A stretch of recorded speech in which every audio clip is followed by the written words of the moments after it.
Hello everyone, कैसे हैं आप सब। एक बार पुनः से कोचिंग क्लासेस पर स्वागत है। उम्मीद करता हूं आप सब अच्छे होंगे, मस्त होंगे, बेहतर होंगे। आप सभी की पढ़ाई बेहतर चल रही होगी।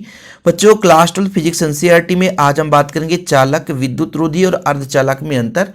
इसे आप लोग सरल समझते हो और कभी याद नहीं करते हो, कभी तैयार नहीं करते हो और यहीं से नंबर कट जाता है। क्योंकि चालक सोचते हैं जिसमें विद्युत धारा प्रवाहित होता है, विद्युत रोधी जिसमें विद्युत धारा प्रवाह ना हो, है ना, और अर्धचालक मतलब जिसमें विद्युत धारा का मान कम हो। बस इतना समझकर चले जाते हैं और एक ही अंतर आपको सही रहता है, बाकी तो अंतर आपसे बनते ही नहीं है। तो इसे आप लोग जरूर तैयार कर लेना। भले ही सरल क्वेश्चन है लेकिन एग्जाम पे पूछा जाता है और ऐसे ही क्वेश्चन आप लोग छोड़ देते हैं। क्यों? क्योंकि आप लोग समझते हैं कि हमसे बन जाएगा और उसे आप लोग एक एक अंतर लिख के आते हैं, एक नंबर मिलता है।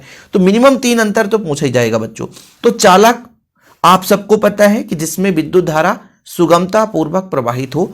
इसका मतलब है किसी भी पदार्थ पर मुक्त इलेक्ट्रॉन की संख्या जब अधिक मात्रा में रहती है। बच्चों, मुक्त इलेक्ट्रॉन किससे कहते हैं? किसी भी परमाणु के बाह्यतम कोश में, जैसे सोडियम है, बाह्यतम कोश में जो इलेक्ट्रॉन होता है बच्चों, जिसका आकर्षण नाभिक से कम होता है, वो आपका मुक्त इलेक्ट्रॉन कहलाता है। क्या कहलाता है? मुक्त इलेक्ट्रॉन। और जब इस मुक्त इलेक्ट्रॉन का चालन होता है तो धारा का प्रवाह होती है और फिर बच्चों उसे हम बोलते हैं कि ये जो पदार्थ है वो चालक है। ठीक है। लेकिन जब हम विद्युत रोधी पदार्थ के बारे में बात करते हैं तो एक ऐसा पदार्थ, जैसे मान लीजिए प्लास्टिक ले लो बच्चों। प्लास्टिक एक ऐसा पदार्थ है जिसमें विद्युत धारा का चालन बिल्कुल नहीं होता। वो आपका बच्चों कहलाता है विद्युत रोधी। क्या कहलाता है बच्चों? विद्युत रोधी। क्या कहलाता है? विद्युत रोधी। जिसमें धारा का प्रवाह बिल्कुल नहीं होता वो विद्युत रोधी कहलाता है, क्योंकि इसमें मुक्त इलेक्ट्रॉन है ही नहीं। मुक्त इलेक्ट्रॉन अनुपस्थित होने के कारण ये बच्चों धारा का प्रवाह नहीं करता है। अर्धचालक की जब बात करते हैं बच्चों, तो इसमें कुछ मात्रा में ऐसे इलेक्ट्रॉन होते हैं जो कि गमन कर सकते हैं, आवेश के प्रवाह होने का निर्धारण कर सकते हैं, जिस कारण से इसमें चालकता पाई जाती है। जैसे मान लीजिए हमारे पास सिलिकॉन है बच्चों। सिलिकॉन है, इस सिलिकॉन में हम यदि त्रिसंयोजी मिला दें या पंचसंयोजी मिला दें। त्रिसंयोजी मतलब आपका बच्चों जैसे बोरान है, ये त्रिसंयोजी है, और बच्चों पंचसंयोजी जैसे फास्फोरस है, ये आपका पंचसंयोजी है। तो जब हम चतुसंयोजी में त्रिसंयोजी मिला देते हैं, जिसके कारण यहाँ पर होल की अधिकता होती है, और पंचसंयोजी मिलाते हैं जिसके कारण बच्चों इलेक्ट्रॉन की अधिकता होती है। और जब इलेक्ट्रॉन और होल के कारण धारा का प्रवाह होता है, उस पदार्थ को हम अर्धचालक, और बच्चों उसको दो भागों में, एक तो पी प्रकार का अर्धचालक, एक को हम एन प्रकार का अर्धचालक कहते हैं। यानी कुल मिलाकर के जिसमें धारा का प्रवाह हो वो चालक है, जिसमें बिल्कुल ना हो विद्युत रोधी, और जिसमें कम मात्रा में धारा का प्रवाह हो बच्चों उसे हम अर्धचालक कहते हैं। अर्धचालक में बच्चों जैसे मान लीजिए इसको हम ताप देंगे तो इलेक्ट्रॉन और ज्यादा गति करेंगे और बच्चों उनकी प्रतिरोधकता कम हो जाती है। लेकिन चालक में ऐसा नहीं होता है। जब चालक में, बल्कि चालक को यदि हम गर्म करेंगे ना तो प्रतिरोधकता उसकी बढ़ जाती है, जबकि होना नहीं चाहिए, लेकिन ऐसा है। क्योंकि चालक में क्या होता है कि मुक्त इलेक्ट्रॉन है, अपने नियमित रूप से गति कर रहे हैं, लेकिन ताप बढ़ाए तो अनियमित हो जाते हैं, इस कारण से इसकी प्रतिरोधकता बढ़ती है बच्चों।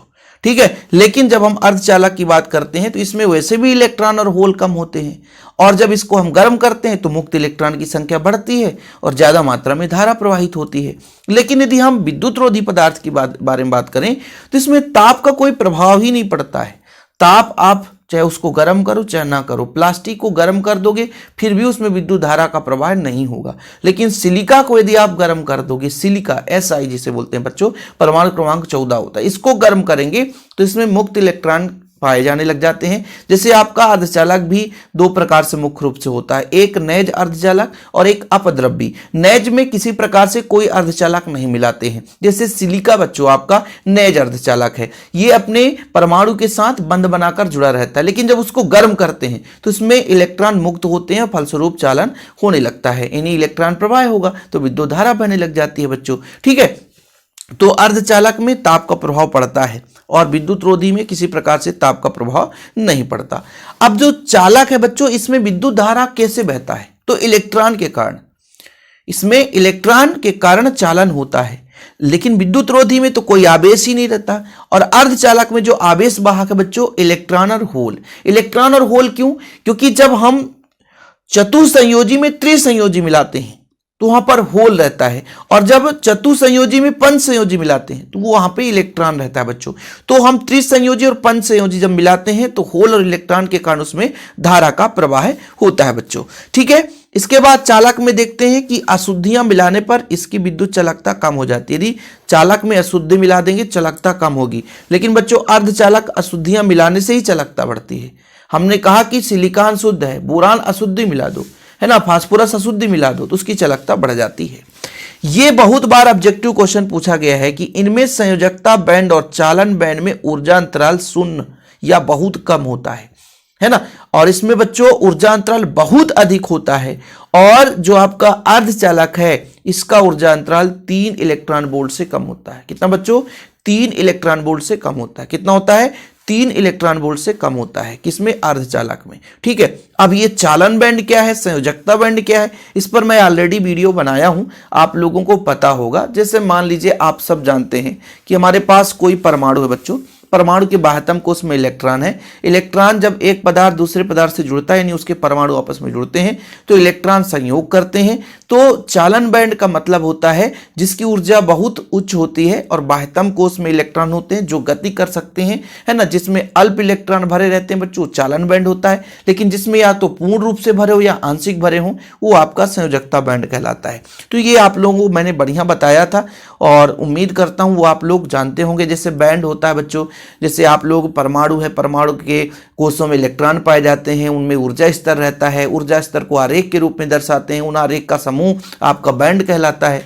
ठीक है, तो बाह्यतम कोश में ही चालन और संयोजकता बैंड पाया जाएगा, क्योंकि अंदर के इलेक्ट्रॉन तो भाग लेते ही नहीं है। तो भाई परमाणु होता है, परमाणु के नाभिक के चारों वृत्ताकार पथ पाया जाता है, वृत्ताकार पथ में इलेक्ट्रॉन चक्कर लगाते हैं, उनकी ऊर्जा होती है, बढ़ते ऊर्जा स्तर पर इलेक्ट्रॉन भरे जाते हैं, ऊर्जा स्तर को हम आरेख के द्वारा दर्शाते हैं, उन आरेखों का समूह जो है ऊर्जा बैंड कहलाता है। और जो बच्चों दो परमाणु आपस में मिलते हैं, संयोग करते हैं, तो फिर दो भागों में पहले मिल जाते हैं, क्योंकि भाई जैसे मान लीजिए दोनों चालन बैंड और ऊर्जा अंतराल, चालन बैंड और संयोजकता बैंड होता है, जब आपस में मिलते हैं तो पहले वो संयोग करके आपस में ऊर्जा अंतराल कम होता है, फिर वो दो भागों में बढ़ते हैं। तो कोई दिक्कत नहीं बच्चों, उस पर हमने ऑलरेडी सेपरेट वीडियो दिया है, तो आप लोग जाकर के देख लेना। हालांकि इतना लंबा रामायण पढ़ दिया कि आप लोगों को समझ में नहीं आएगा क्या होगा, लेकिन इसके पहले मैंने चालन बैंड, संयोजकता बैंड और बच्चों वर्जित ऊर्जा अंतराल के बारे में बताया है, तो आप लोग जरूर देख लेना।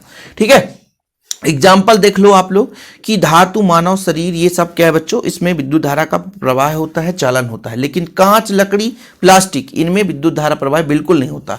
लेकिन सिलिकॉन है, जर्मेनियम है, गैलियम आर्सेनाइड है, ये सारे के सारे अर्धचालक हैं। इसमें यदि हम अशुद्धियां मिला दें, जैसे सिलिकॉन की बात करते हैं बच्चों, सिलिकॉन में आपको पंचसंयोजी, त्रिसंयोजी मिलाना है तो अर्धचालक बन ही जाएगा।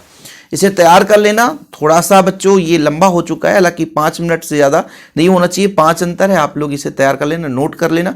जिन बच्चों ने अभी तक नोट्स नहीं लिया है तो कॉन्टैक्ट नंबर लिख लो 96 85 29 91 49, 9685299149 मेरा पर्सनल नंबर है। आप नोट्स ले सकते हैं बच्चों, प्रॉपर तैयारी कर सकते हैं। फिलहाल अभी के लिए इतना ही। जय हिंद, वंदे मातरम।